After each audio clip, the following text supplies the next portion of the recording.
Selamat pagi Jakarta Family Church. Semangat pagi hari ini. Ya, walaupun semalam sudah habis berpesta dalam kemuliaan Tuhan gitu ya. Tapi saya percaya pagi hari ini masih terus semangat ibadah sampai nanti ibadah akhir tahun. Nah, Bapak Ibu, ini pertama kali saya melayani di tempat ini. Jadi mungkin Anda tidak familiar dengan wajah saya gitu ya. Ada yang bertanya-tanya, ini orang dari mana gitu ya. Nah, Bapak Ibu, kalau tidak kenal katanya tidak sayang, karena saya selalu ingin disayang. Saya kenalan dulu ya Bapak Ibu ya. Nama saya Joshua Iwan Wahyudi ya. Jangan salah, kadang-kadang suka ada MC kenalin salah ya. Joshua Iwan Yahudi gitu saudara ya. Padahal saya orang Jawa ya, dibilangnya Yahudi. Joshua Iwan Wahyudi, kalau Anda bingung Bapak Ibu, kok nama banyak sekali Pak.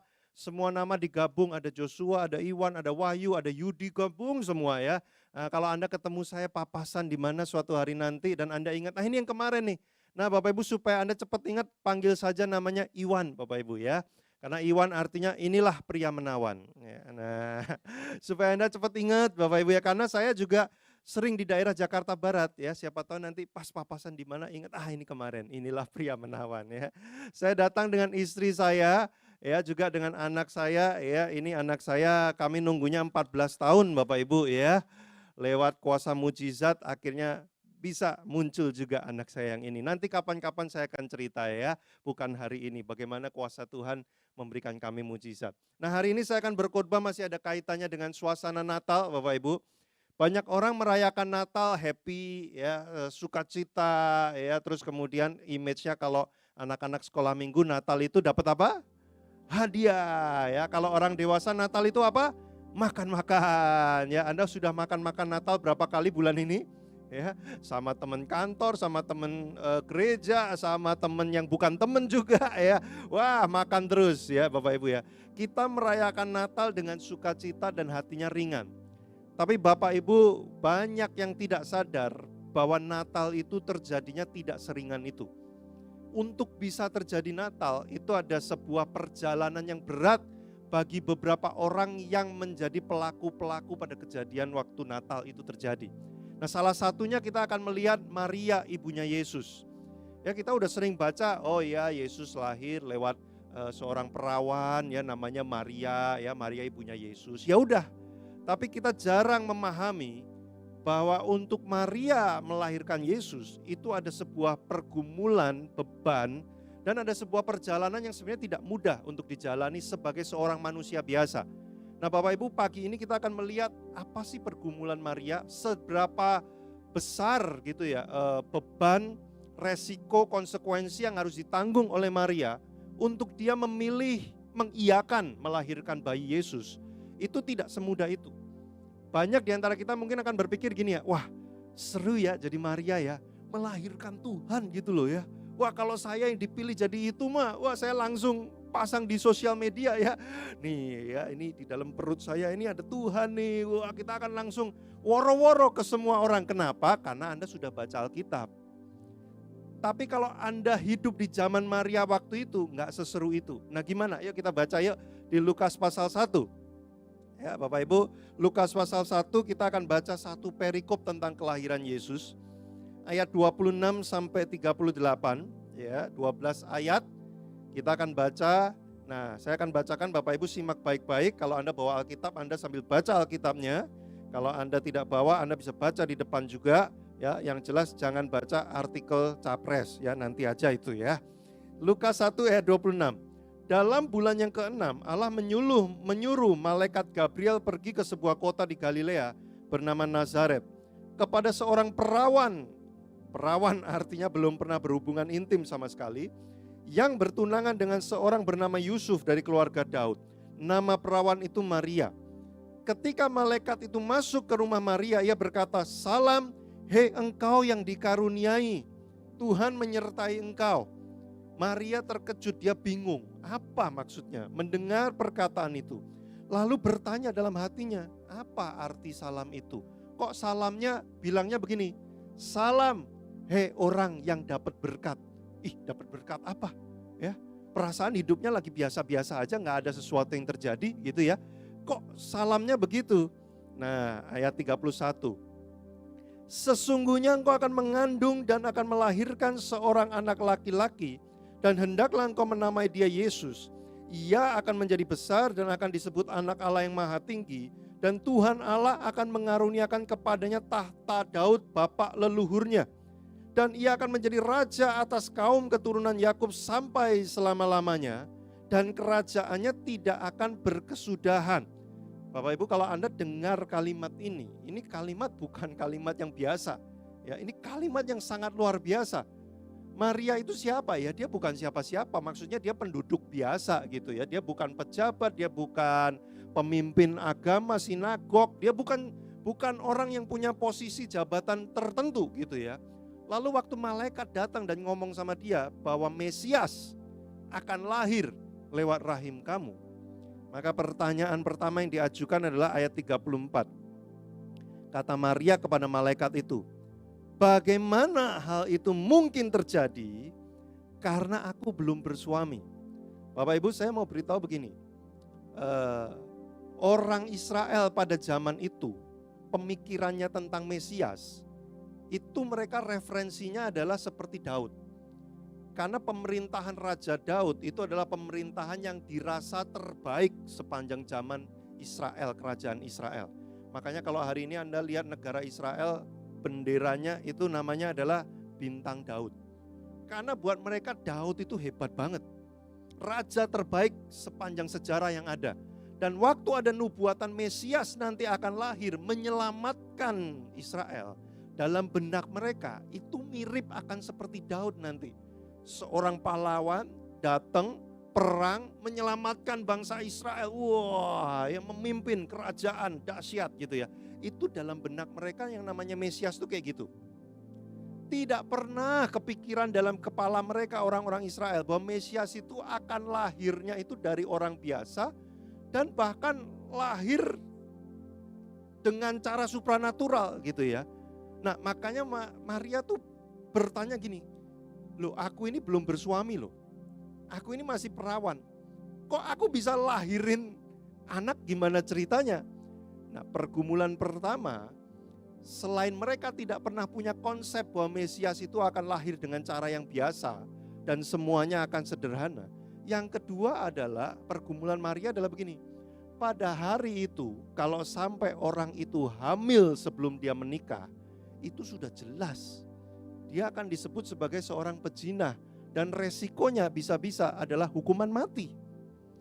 Jadi Bapak Ibu, waktu Maria mendapatkan kabar bahwa kamu akan mengandung dan melahirkan, tapi itu akan dari Roh Kudus. Lah, kalau Anda hidup di zaman itu, Anda jadi Maria, saya yakin kita semua, pikiran pertama kita adalah begini, gimana cara saya jelasin ke semua orang bahwa aku ini mengandung bayi Tuhan? Ini bukan aku berzina loh, aku gak lakukan apa-apa loh, tapi ada kuasa Roh Kudus loh yang membuat aku bisa hamil seperti ini. Bapak Ibu, Anda bayangkan gimana cara jelasinya? Jangankan di zaman itu, di zaman sekarang saja yang Anda sudah punya banyak referensi. Kalau ada orang ngomong kayak gitu kan Anda akan bilang orang itu gila kan? Nih Bapak Ibu, kalau anak Anda yang wanita tiba-tiba hamil, terus anak Anda yang wanita ini bilang, ini hamil oleh Roh Kudus mama. Sudah percaya nggak? Susah kan percayanya kan? Mana laki-laki yang menghamili kamu itu yang mana?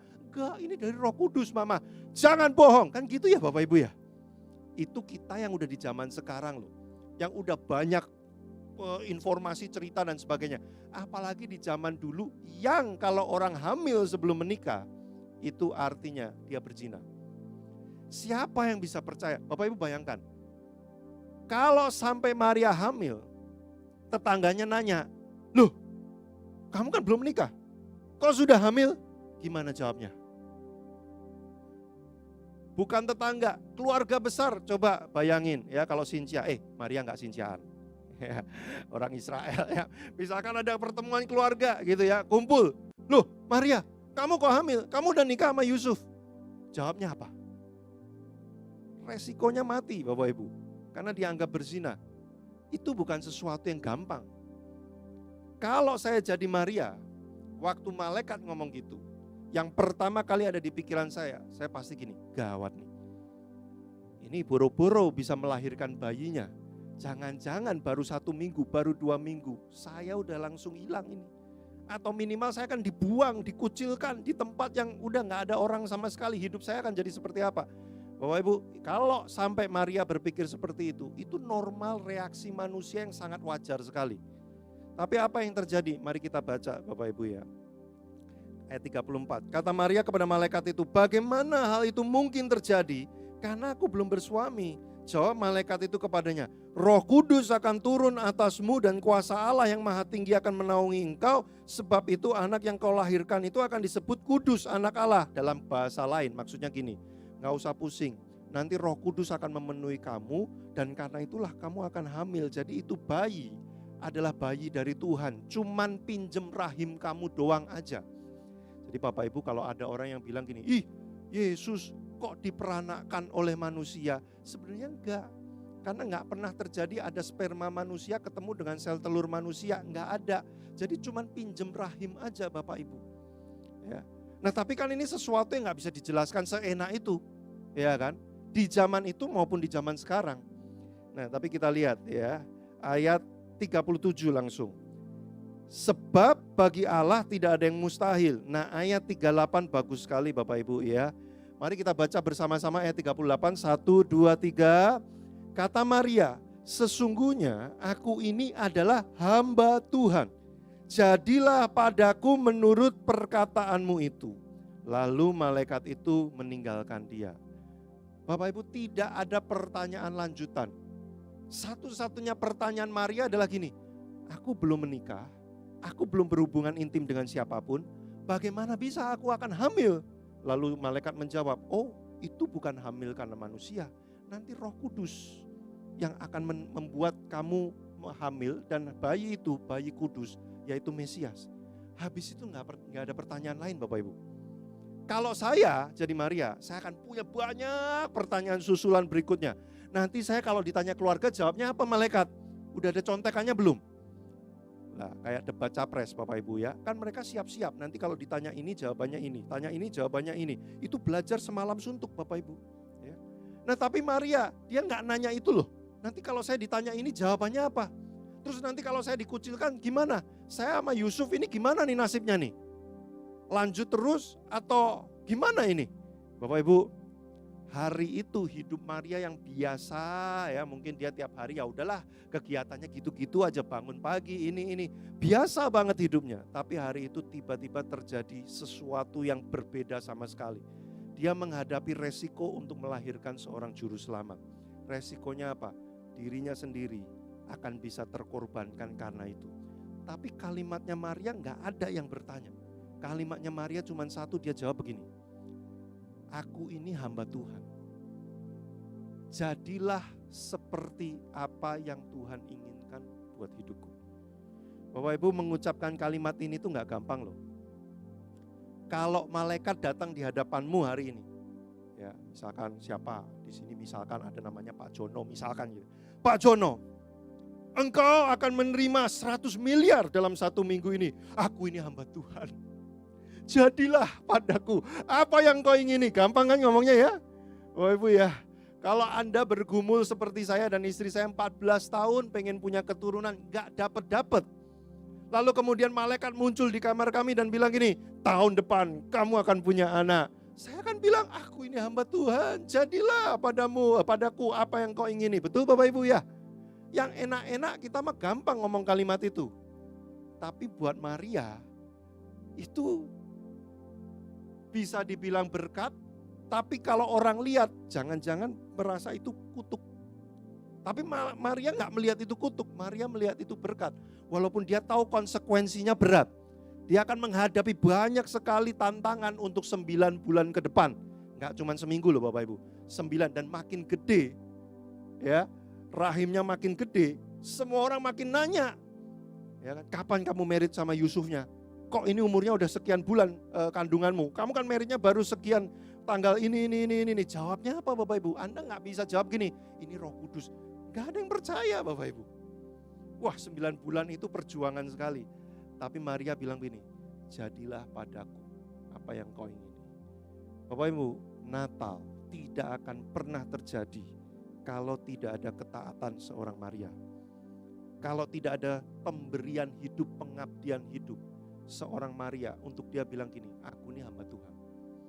Bapak Ibu, kalau Yesus, Mesias, Juru Selamat mau lahir di keluargamu, bukan cuma engkau yang diselamatkan, tapi orang tuamu, anakmu, suamimu, istrimu, keluargamu yang lain. Engkau harus siap mengambil resiko yang tidak mudah dan berkata, Tuhan, aku ini hambamu. Jadilah padaku apa yang kau ingini. Kadang-kadang di tengah keluarga kita pengen banget ngomelin orang gitu ya, mulutnya kayak udah gitu ya. Tapi kita tahu Roh Kudus bilang, ucapkan kalimat yang ini, jangan ngomel. Ucapkan kalimat yang ini. Aku ini hambamu Tuhan. Jadilah padaku seperti yang kau ingini. Waktu engkau memberi hidup dan taat, Juru Selamat lahir. Tidak mudah, iya tidak mudah. Mungkin waktu engkau dulu menikah sama-sama belum kenal Tuhan Yesus.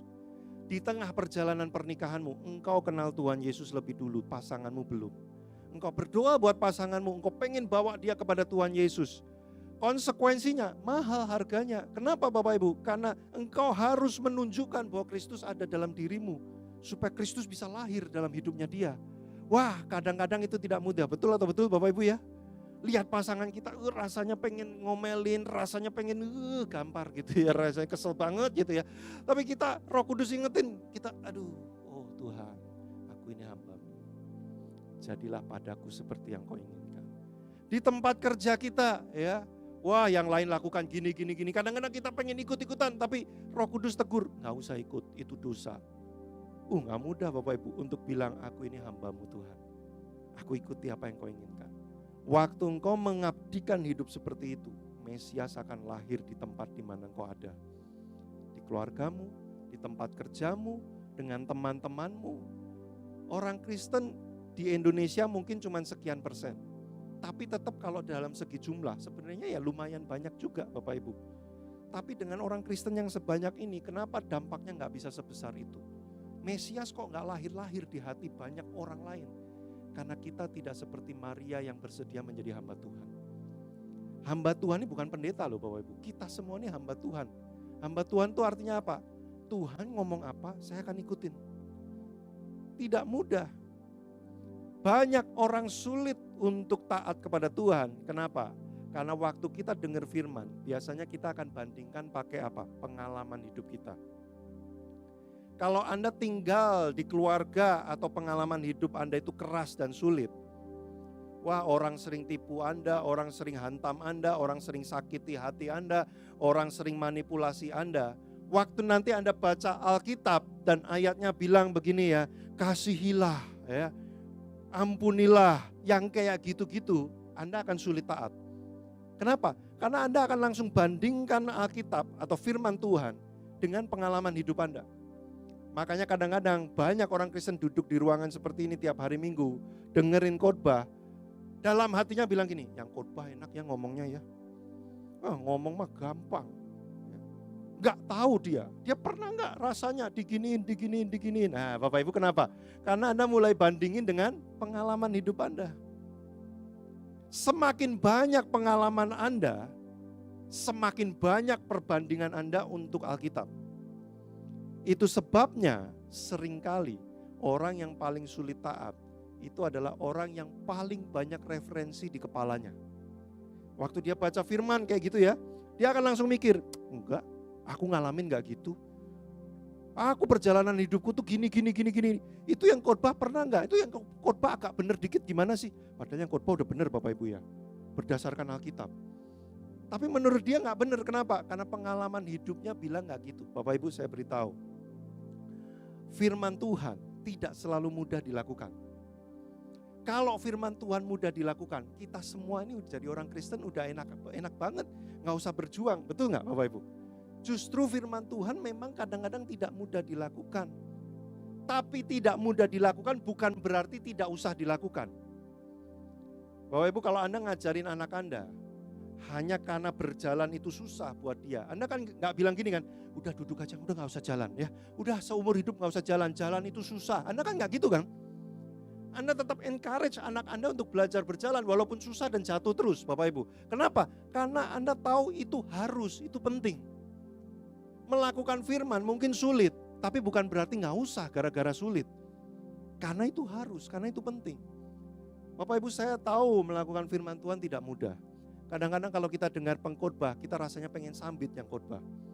Ya, kalau ngomong enak banget. Pernah nggak dikhianatin sampai nggak punya duit, sampai keleleran di pinggir jalan? Pernah nggak? Lah kalau semua orang pernah kayak gitu harus khotbah. Jadi yang boleh khotbah tuh harus yang pernah keleleran semua. Nanti yang khotbah dikit banget, nggak ada yang khotbah. Ya, nanti ada lagi, itu yang khotbah pernah nggak dilecehkan, ya sampai kehilangan harga diri, pengen bunuh diri. Lah kalau harus kayak gitu semua baru bisa khotbah. Lah nggak ada yang khotbah nanti Bapak Ibu, sedikit banget. Maksud saya begini loh Bapak Ibu, Anda tidak bisa mengukur firman Tuhan dengan pengalaman hidup pribadi Anda, nggak bisa. Kalau Anda selalu membandingkan pengalaman hidup pribadi Anda untuk menilai firman, nanti jatuhnya firman itu bukan firman Tuhan tapi firman Anda sendiri. Justru kebalik, yang harusnya terjadi adalah Anda harus menilai pengalaman hidup Anda berdasarkan firman. Karena firman itu adalah kebenaran yang tertinggi. Firman Tuhan itu kebenaran yang tertinggi. Pemikiran kita, perasaan kita itu kebenaran yang relatif. Ini loh Bapak Ibu, ini saya kasih contoh ya. Saya kasih contoh. Kalau saya dalam hidup saya sering ditipu berkali-kali sejak saya kecil sampai saya umur segini, ditipu terus. Nanti suatu kali saya ketemu seseorang, misalkan dia ngomong, wah Pak, rambut Anda bagus sekali loh Pak. Saya kan langsung gini, ini orang kayaknya mau nipu saya apa lagi nih. Kenapa dia puji-puji saya? Kayaknya ada sesuatu maksud tersembunyi. Kenapa saya kayak gitu? Karena referensi hidup saya yang subjektif. Loh betul bahwa Anda ditipu berkali-kali itu kenyataan. Tapi apakah engkau akan terus ditipu seumur hidupmu? Belum tentu. Dan waktu firman Tuhan masuk dalam hidup kita, itu yang akan mengubah hidup kita. Jadi yang terjadi bukan saya mengukur firman dengan pengalaman saya, tapi justru saya menggunakan firman untuk melihat pengalaman saya. Jadi waktu firman Tuhan datang, saya melihat Tuhan, seumur hidup saya itu ditipu terus. Tapi firman Tuhan bilangnya, katanya jalan hidup orang benar seperti terang. Cahaya rembang tengah hari akan terus bersinar. Tapi aku ditipu terus Tuhan. Gimana caranya supaya aku ngalamin firman itu? Apa yang harus berubah dalam hatiku? Nah itu sikap hamba Tuhan. Jadilah padaku seperti yang engkau inginkan. Makanya kenapa banyak orang sulit sekali menerima Yesus Juru Selamat lahir dalam hatinya. Karena dia selalu membandingkan dengan apa yang dia alami. Bapak Ibu, Tuhan itu bukan gak tahu apa yang Anda alami. Tadi waktu kita nyanyi ya, nyembah Tuhan ya. Tuhan tiba-tiba bicara dalam hati saya gini. Tuhan tahu bahwa hidup manusia itu tragis. Saya ulang. Tuhan tahu bahwa hidup manusia itu banyak kemalangan, hal-hal yang tragis. Banyak. Nanti kalau Anda hidup makin lama, Anda akan makin mengiyakan perkataan saya. Yang hidupnya sudah lebih lama dari saya, dari tadi udah manggut-manggut terus. Tragis.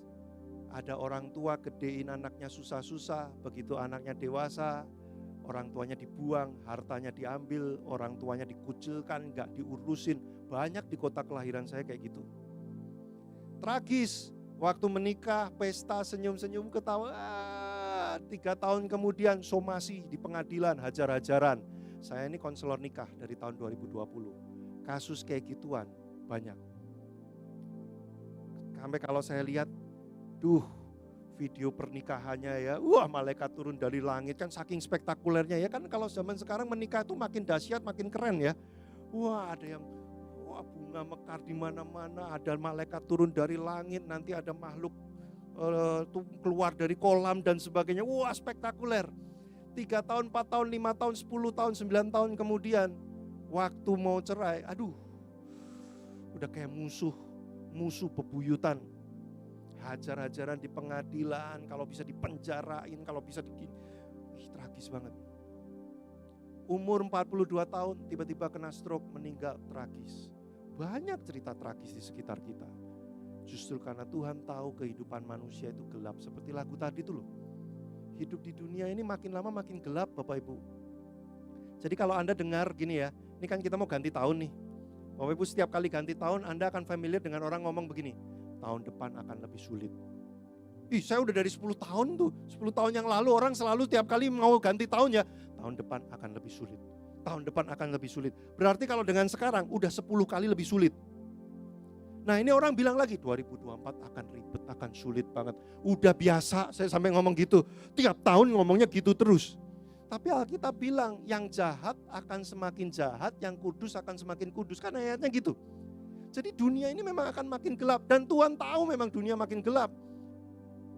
Loh, orang udara Jakarta aja makin kelam. Makanya Anda beli air purifier semua kan? Ngebayangin gila. Gimana ini ya?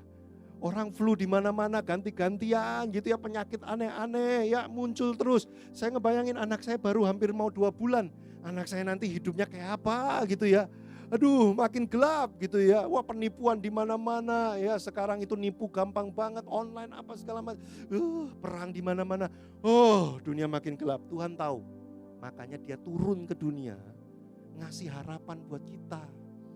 Bapak Ibu, itu waktu saya tadi menyembah Tuhan, Tuhan bilang gitu, hidup manusia itu tragis. Kalau kamu tidak punya pegangan pengharapan, kamu mau pegangan apa lagi? Bapak Ibu, kalau Anda pernah dalam kegelapan yang sangat gelap sampai Anda nggak bisa lihat apa-apa kecuali hitam, Anda yang bikin tenang itu kalau punya pegangan, betul nggak?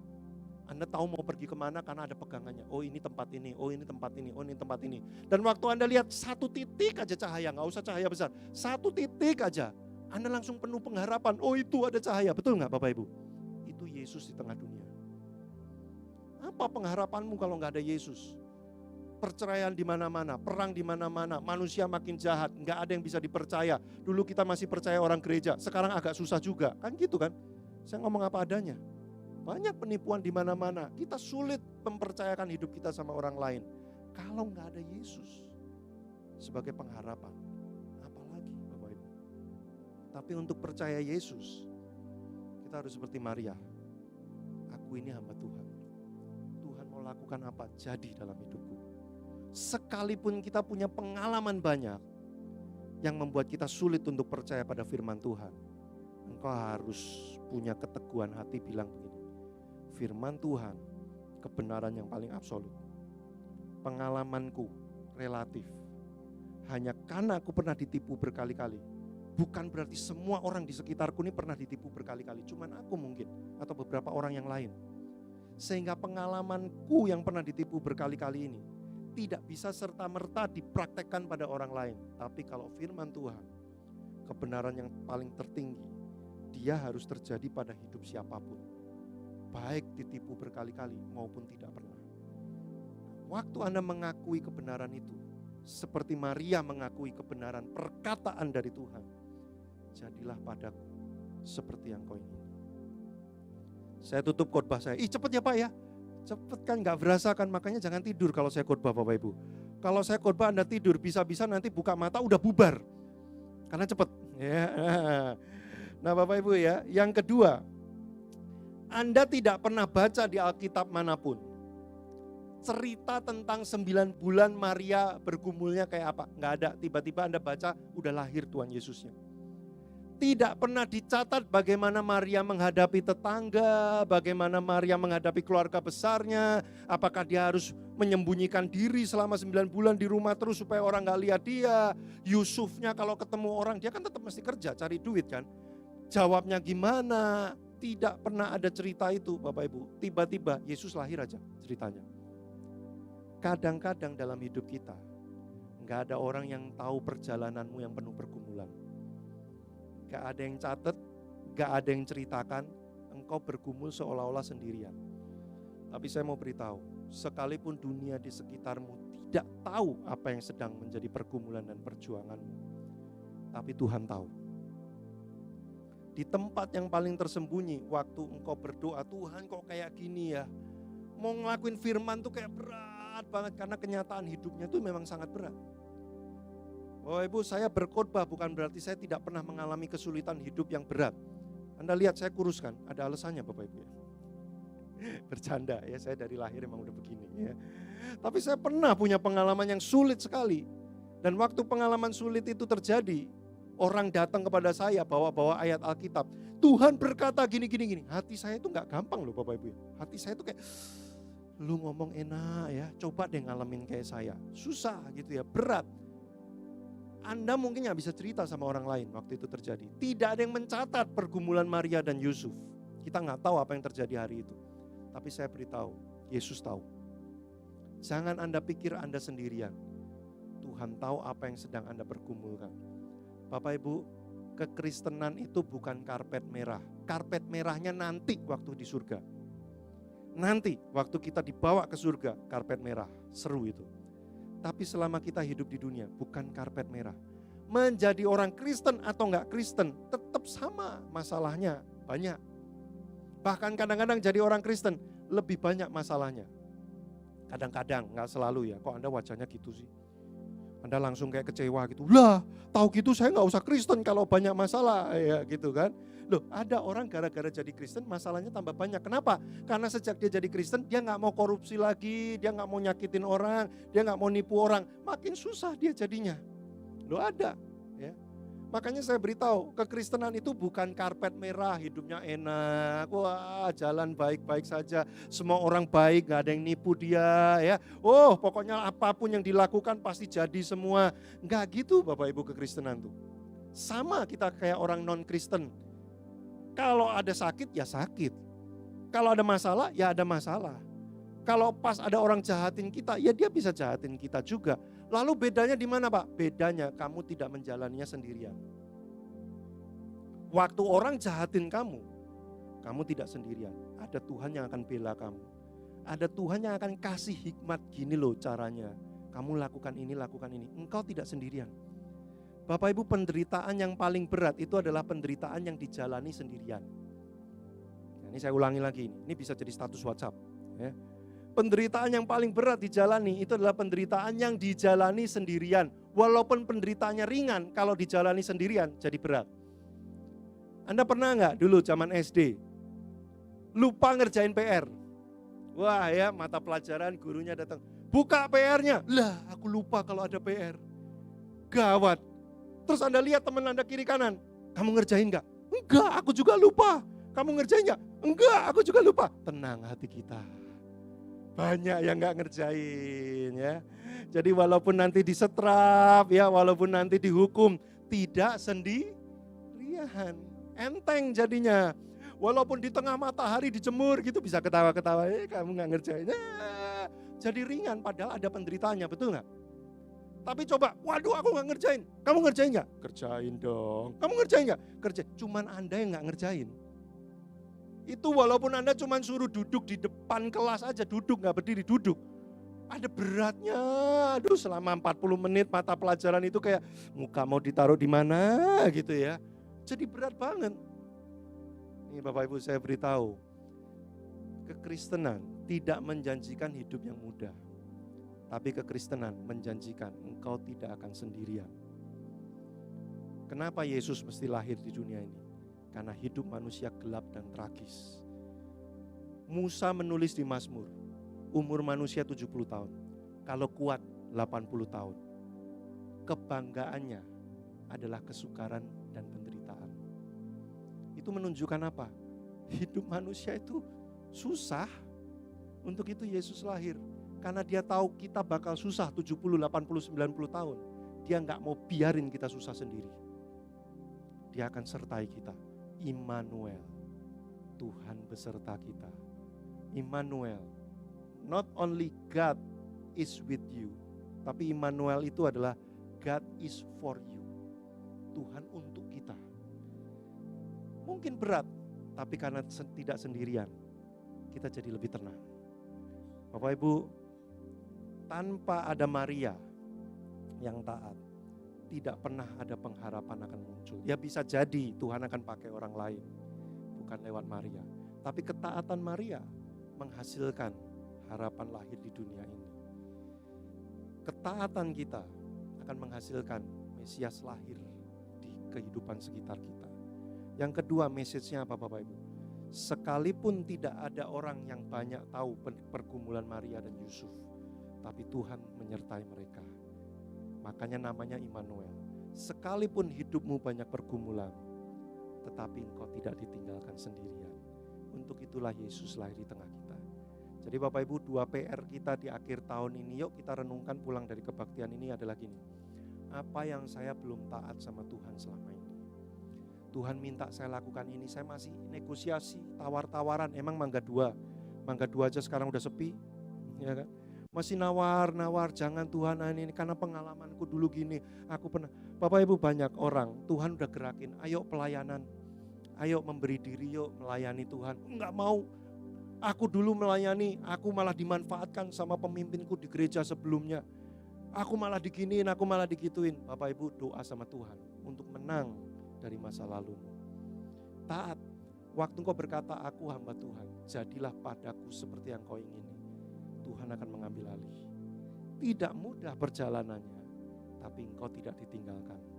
Tuhan selalu sertai kita. Amin Bapak Ibu. Mari kita berdoa. Saya pengen nyanyi satu lagu, boleh tim worship bantu saya? Lagunya Pak Niko. Tiada yang seperti engkau. Bapak Ibu, mari kita nyanyikan lagu ini dengan sungguh-sungguh, kita baca liriknya, kita pahami apa artinya, kita bawa hati kita. Saya rasakan Bapak Ibu di antara kita ada beberapa orang yang mungkin sedang bergumul di tengah Natal ini ya. Semua orang bersuka cita, semua orang makan, senang, gembira. Kita menanggung, kita menyimpan beberapa pergumulan, beberapa beban dalam hati kita. Susah mau cerita sama orang lain diceritain juga gak bisa ngerti. Kita menanggungnya sendiri, tapi Tuhan tidak akan membiarkan kita sendiri. Waktu kita menyanyi lagu ini Bapak Ibu, bawa hatimu. Waktu nanti Roh Kudus bicara sesuatu untuk minta saudara lakukan sesuatu, dan itu firman Tuhan, saudara bilang gini, ya Tuhan aku mau taat, jadilah padaku seperti yang kau inginkan. Maka waktu engkau mengambil keputusan, Tuhan akan menuntun engkau. Engkau akan melihat mujizat dan kuasa Tuhan terjadi. Tidak tunggu tahun depan, bahkan di sisa akhir tahun ini, mungkin kau akan melihat bagaimana Tuhan bekerja dalam hidupmu. Yuk datang di hadapan Tuhan yuk. Haleluya. Tiada yang seperti Engkau. Tiada yang seperti Engkau.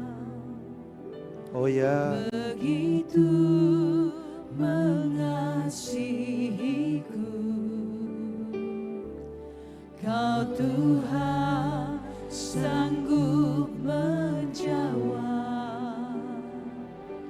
semua seru doa. Sekali lagi, tiada yang seperti Engkau.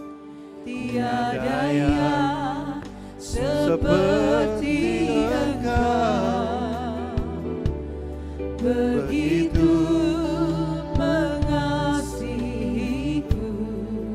Oh ya Tuhan, Tuhan sanggup melawan seluruh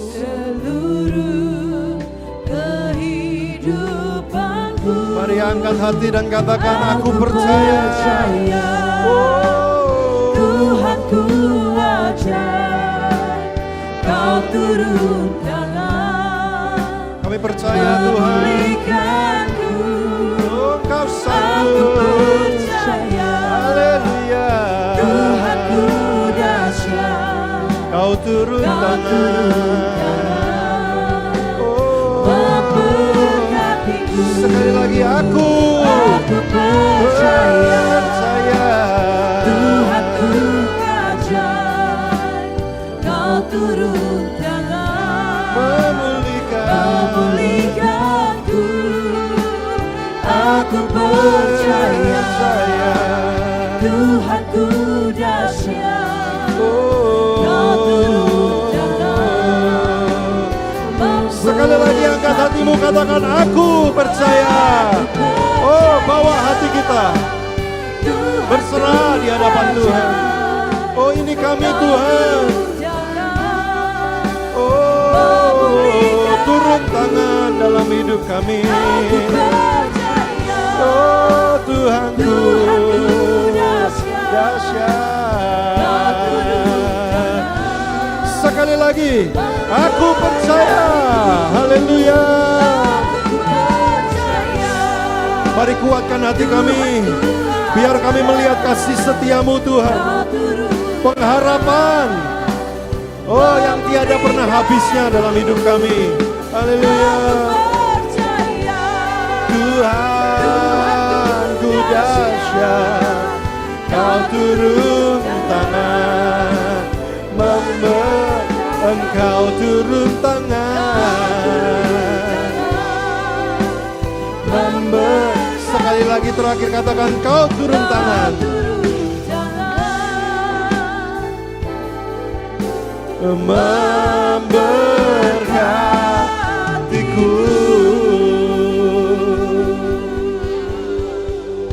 Kami bersyukur karena di tengah dunia yang penuh dengan ujian pencobaan ini Tuhan, kami tidak pernah ditinggalkan sendiri. Sekalipun kami tahu kadang-kadang sulit untuk hidup sebagai anak Tuhan, taat kepada firman, kadang-kadang itu bertentangan dengan pikiran kami, dengan masa lalu kami, dengan pengalaman hidup kami Tuhan. Tapi kami belajar taat seperti Maria. Karena kami tahu waktu kami taat, juru selamat akan lahir dalam hidup kami. Waktu kami taat, Engkau akan turun tangan mengambil alih kehidupan kami. Sekalipun perjalanannya mungkin sulit, tapi kami akan hidup dalam kemenangan. Kami tidak akan kalah, kami tidak akan goyah, karena kami tidak ditinggalkan sendiri. Aku berdoa pagi hari ini untuk setiap anak-anak Tuhan di tempat ini yang punya pergumulan, punya doa yang diserukan kepada Tuhan. Mari Bapak Ibu bawa doamu pagi hari ini, saya beri waktu. Engkau yang punya pergumulan, engkau yang punya beban, engkau punya permohonan di hadapan Tuhan. Sekarang bawa di hadapan Tuhan dengan iman. Berdoa di hadapan Tuhan. Saya berikan waktu beberapa detik Bapak Ibu Saudara. Berdoa, angkat hati di hadapan Dia. Oh, engkau mendengar Tuhan doa seruan kami pagi hari ini. Haleluya, engkau mendengar doa-doa yang diserukan pagi hari ini Tuhan. Biarlah engkau menaruh kekuatan iman bagi setiap kami. Biarlah kami tetap dikuatkan, terus punya pengharapan untuk apa yang kami doakan pagi hari ini. Terima kasih Tuhan Yesus. Biarlah firman yang sudah kami dengar menjadi kekuatan bagi setiap kami yang menerima dan mendengarnya.